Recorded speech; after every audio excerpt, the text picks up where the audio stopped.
Welcome sa Dries TV. Kung interesado ka sa ganitong news, huwag kalimutang isubscribe ang ating YouTube channel. Maraming salamat! So ayun, welcome back again sa ating YouTube channel at ang pag-uusapan nga natin ay ang viral ngayon sa mundo ng social media. Walang iba kundi ang binitawang salita ni Kim Chu sa kanyang social media account na X laban kay Sen Rodante Marcoleta. Tila nga baga hindi na po nakapagtimpi si Kim Chu sa kanyang nararamdaman kaya nilabas niya na ito. Pero makalipas ng ilang oras, binura niya din ito agad. Pero hindi nakaligtas ang post na yon ni Kim dahil marami na po ang nakascreenshot at pinakalat na sa mundo ng social media. Narito nga po ang naging pahayag ni Kim Chu. Sabi po ni Kim, Marcoleta woke up and chose. He is always angry, always picking a fight. This is the same way he went all out pushing for ABS-CBN shutdown. It's frustrating and heartbreaking to see the same darkness play out again. Dagdag pa ni Kim Chu, as a citizen, I can only hope and pray by the grace of God that this time accountability wins. Let the guilty face justice. Enough lies, enough abuse. It's time for the darkness to end. So binatikos po ni Kim Chu si Senator Rodante Marcoleta sa kanyang naging post sa kanyang social media, kung saan inilarawan niya nga po ang mambabatas na laging galit at laging naghahanap daw po ng away. Tapos binalikan din po ni Kim Chu ang naging papel ni Marcoleta sa pagpapasara po ng ABS-CBN. Dahil nga sa post na yan ni Kim Chu, kabi-kabila na naman po ang pamabatikos na tinanggap niya sa mundo ng social media. Nariyan nga at naungkat nga po yung past issue ni Chinita Princess na bawal lumabas at kung bakit pinasara ang ABS-CBN. Sabi ng isang netizen, Kim Chu, na isara ang ABS-CBN nyo dahil abuso sa gobyerno. Mga empleyado nyo nagbabayad ng tax pero di binibigay, binubulsa po nila. Madaling intindihin yon, buti nga si Miss Gina Lopez kahit papano sumang-ayon sa tama pero mga kuya niya hindi. So ramdam ko yung galit, yung inis, yung disappointment ni Kim Chu dito po sa kanyang naging post sa kanyang ex pero kalaunan ay deleted din. Pero hindi maiwasan na merong naka-screenshot tapos pinapakalat sa social media. So sang-ayon naman ako sa sinabi ni Kim Chu dun sa huli na sana matapos na po yung pang-aabuso, 'di ba? Sana manaig yung tama and syempre sana managot yung dapat managot. Kasi syempre pera po ng taong bayan yan.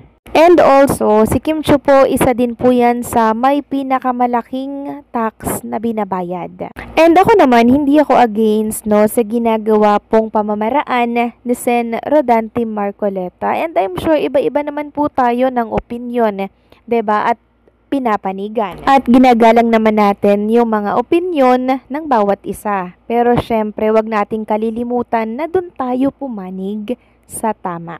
At dahil sa post na yan ni Kim Chu, binanatan po siya ng mga DDS vlogger and syempre ng mga kalaban. Sabi nga dito ni Board Productive, paki-educate naman si Kim Chu tungkol sa WPP. Ang Witness Protection Program ay hindi pardon. Hindi ibig sabihin na may protection ka ay absuelto ka na sa kasalanan mo. Dadaan ka pa rin sa due process at mananagot ka sa batas. Bakit magbabayad ang mga diskaya ay hindi pa nga dumadaan sa accounting ang mga dapat nilang ibalik? Yun ang settlement, parang binabayaran nila ang protection nila. So viral na naman po ngayon si Kim Chu at hinihingan nga po siya ng pahayag ng ilang mga writer po sa tabloid kung bakit binura daw po ni Kim Chu yung kanyang naging post dito sa kanyang ex account. Ako sa palagay ko kaya niya po binura ito dahil syempre makakaapekto po ito sa upcoming series niya na The Alibay. Ang payo nga po ng ilang mga netizen, sana daw po ay tumahimik na lamang daw si Kim Chu at wag na lang magbigay ng kanyang opinyon since mababatikos lang din naman ito sa mundo ng social media. Ako para sa akin, hindi naman ako against na naglabas po ng nararamdaman itong si Kim Chiu sa social media kasi karapatan niya naman po yun. Yun nga lang, expect the unexpected na talagang mababatikos po siya dito sa social media kasi iba-iba po tayo ng opinyon. May pabor at merong hindi po syempre pumapabor. Pero yun nga, sa paglilibot ko sa social media, parang nagkakaisa yung mga tao at sinasabi nila na ano ba yang si Kim Chiu, hindi niya ba alam yung mga nangyayari keso ganto keso ganyan. And syempre, to the rescue din po ang mga Kim Pao fans sa pagtatanggol kay Kim Chiu sa kanyang mga tinatamong batikos ngayon. So, mas mainam nga naman talaga na burahin na lang po yung kanyang post sa kanyang ex account dahil ang daming mag-share niyan tapos kung ano-ano yung sasabihin sa kanya, makakakuha pa siya ng mga masasakit na salita at ang ending may stress si Kim Chiu sa kanyang binura, 'di ba? Sa kanyang naging post. Kaya binura niya na lamang talaga 'to. So sana pinanindigan na lang po ni Kim Chiu, 'di ba? Yung kanyang pinost. Kasi valid naman yun eh. Yun yung nararamdaman niya eh. Karapatan niya pong ilabas yun, di ba? Yun nga lang, sabi ko nga, expect the unexpected. Kayo po ba, sang-ayon po ba kayo sa naging post ni Kim Chiu laban dito kay Sen Rodante Marcoleta? Please comment down below. Kasi kung ako ang tatanungin, sana po tumahimik na lang 'di ba si Kim Chiu kasi sigurado po talaga yung pamabatikos sa kanya dito.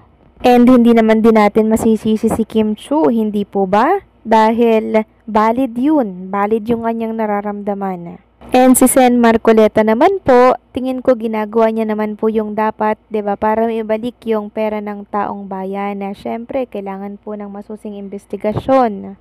At ang most important, mahuli yung big fish. Sino ba yung big fish na yan? Yan yung dapat nating alamin. Kasi hanggat hindi po nahuhuli yung big fish na tinatawag, patuloy at patuloy po nananakawan ang kaban ng bayan. And ayun naman nating mangyari yun. Unfair po yun sa mga nagsusumikap, nagpapagod, tapos sila magnanakaw lang, di po ba?